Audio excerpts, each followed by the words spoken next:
So I want to make a video taking a look at what the Cincinnati Bengals roster might look like going into training camp.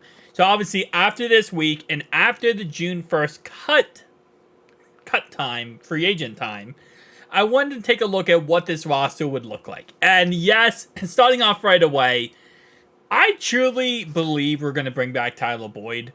The more I read into teams that are interested in him, but then they're not interested, they want him, but they don't want him for that much. They want to give him pretty much league minimum. They don't want to pay the guy. And if that's the case, I'm sure we will pay him at least something.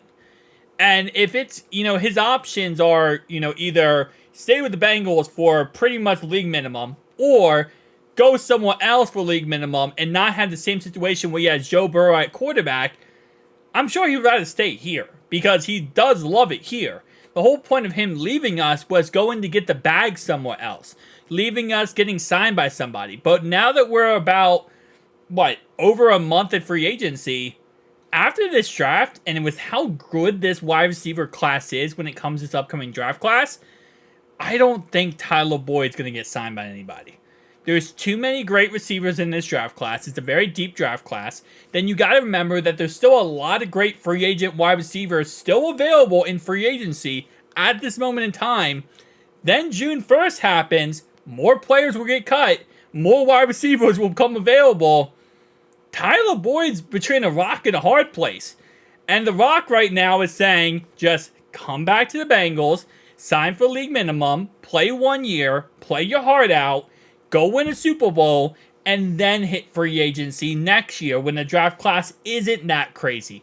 When you're able to actually not go against the best receivers in football. My personal opinion. But nonetheless, though, I do think he'll come back to us in the end here. And then I think we will go ahead and take a rookie wide receiver sometime in this upcoming draft. Now, we have 10 picks, and I have 10 rookies on the screen we're going to talk about today. So, starting off right away, again, yes, a rookie receiver would be probably within the first 4 rounds we're going to draft. I think we will be, and we will end up taking a rookie running back in this draft. Maybe not to the 6th or 7th round. It's very possible we take one with our last pick. But with 10 picks, it would be kind of stupid not to. At least get someone in there to see what they can do. Don't get me wrong, I love Chris Evans, I love Travion Williams, but you want to have a solidified RB3. And Travion is really good at special teams. And if that's the case, if we get a solid RB3, we can put Travion on special teams, have him strictly play special teams, and then have that RB3 ready to go at all times in case of injuries. And I know Chris Evans is great, but again, we don't really utilize him. So why not get somebody who's actually, can give us a little bit of boost up in this offense, along with Chase Brown and Zach Moss. So again, like I said, probably 6th round pick, nothing too crazy special, but definitely someone we're going to be drafting, most likely later on. Tight end, I do have a rookie here because, again, if we don't take Brock Bowers or Jatavian Sanders, most likely we'll take a tight end sometime in this draft. Not sure if it's going to be, if it's not Jatavian Sanders or it's not Brock Bowers, it probably won't be to the 4th or 5th round, but still getting a tight end would be awesome. I have an offensive guard here as a rookie, and I also have a right tackle as a rookie. We're definitely taking a right tackle in this draft, and I definitely think we're going to take a guard sometime in this draft. My perfect dream scenario is we walk out of this draft with a wide receiver who can actually compete for wide receiver 2, wide receiver 3. We go ahead and walk out of this class with a running back that could have some potential to help us out on certain plays, especially with injuries. To walk out of this draft with a tight end in some way, whether or not that is a later tight end, but still has the potential to be a good vertical threat or run blocker for us, because we like to use our tight ends as run blockers. An offensive guard that can play center or either guard position and maybe even push to right tackle if we need to.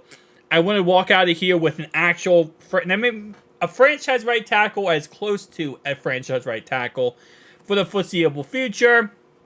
Now on defense, we have I put under Sam Hubbard here, but it could be either position. Just a defensive end that could, really go out there and actually boost up our defense. If anything, as rotation purposes, listen, at the end of the day, you can never have too many pass rushers, okay? You can have too many pass rushers, run stuffers, people just have in rotation. Especially with how our defense works sometimes, especially the early on first drive, we give up long drives. You want to have extra guys that can come in rotation and be able to fill in for players who get tired.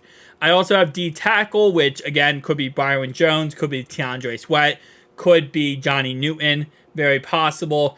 I have a backup linebacker for Jermaine Pratt as a rookie here. And then we have 2 rookie corners. I'm not going to say a safety. I don't think we need a rookie safety. I mean, could they take one? Absolutely. But I don't think we need a rookie safety. So it is a total of what? 1, 2, 3, 4, 5 on defense and 5 on offense. Now, obviously, that's not how the draft's going to work. It's not going to be split 5 defensive picks, 5 offensive picks. But my overall goal is to walk out of draft with something similar to what I see here. I want to have a rookie at least at the, again, at least one at the defensive end position, 1 D tackle, maybe 1 or 2 cornerbacks. You could even say 1 corner and then put the rest of it or the other pick on offense. I want to see us get a, again, late round running back. Somewhat of a tight end depending on where, who's available when we're picking. A wide receiver, definitely, offensive guard, and a tackle. Now, I know you might say, well, what about a punter? Shouldn't we draft a punter? Here's what I think about punters, right? And again, we'll see how the draft ends up falling to us. But there is a lot of decent punters in free agency after the draft. There's a lot of kickers and punters go undrafted. And you can bring them in during training camp, during preseason, and you have 90-man rosters. So you can just kind of see which guy you like, which guy you don't like, have them compete with Brad Robbins, see if they have potential, whatever the case. Or you could go out there and sign a veteran like Tommy Townsend. Actually, I think Tommy Townsend got signed. I believe he actually got signed. But there's other veterans like him that, hit free agency, especially right after June 1st. Once the, June 1st cuts happen, a lot of veterans get cut. A lot of veterans also get cut right after preseason. Right, but like during preseason, they get cut. Right after training camp, they get cut. And he currently is... He signed with the Texans. Townsend signed with the Texans, so he's not available. But a lot of veterans get cut around that time period, right before the season starts. So there is a lot of options you could go with. Again, like I said, bring in a rookie maybe. Yeah, I don't think we should draft a rookie punter, but I think we could bring one in free agency, especially after the draft, get undrafted players. So guys, tell me down below your thoughts and opinions though, and I'll see you guys in the next one. Peace.